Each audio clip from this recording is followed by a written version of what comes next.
we good, guys?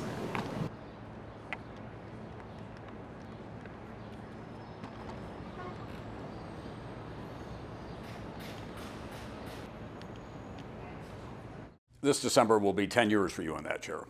I know that because it was 10 years ago that I left. If you do it another 12 years, you'll be there as long as I've been. Wow. Yeah, I have watched, you watched the job change in the over 20 years you were there. I have watched the job change exponentially. And it's now an interactive job. The conversation never ends.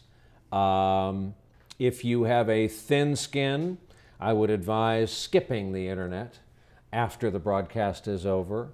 If you can take it, it's always an interesting collection of comments. How have you seen the job, not just in your shop, but the job as of anchor, what the Brits call presenter, changed, let's call it in the last 30 years. You're 20, my 10. Look at what does the landscape tell you? Well, I think the essential components are still the same. I think one person who represents his or her network is there in the evening, and it becomes a comfort factor for the audience that you attract. They trust you, and they're there to get the news from you. But the most important thing that you do, or I did, or any of the people that you now compete with, comes not on a nightly basis. It's on the big story. It's on 9/11. It's on Katrina. It's on when Iraq is coming apart again, when wars start. I think that's the test of an anchor. And so the person that you want in that job is someone who has had both journalistic and life experience.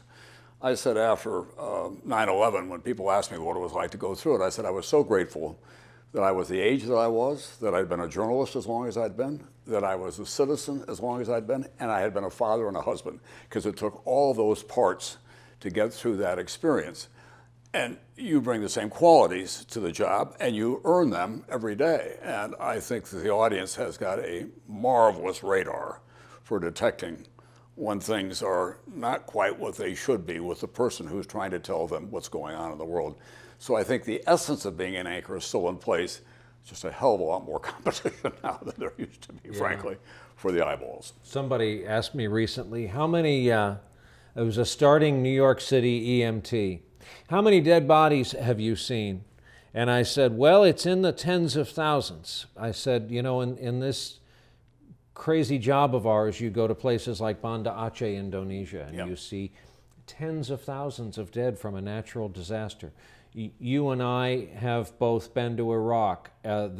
What we saw on our way into Baghdad and the second Iraq War, the carnage, the death, again, prepared me to see it in my own country following a hurricane in New Orleans.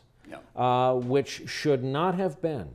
It shouldn't have been that what I saw there conjured images of the airport road into downtown Baghdad following the 3rd Infantry Division's so-called Thunder Run.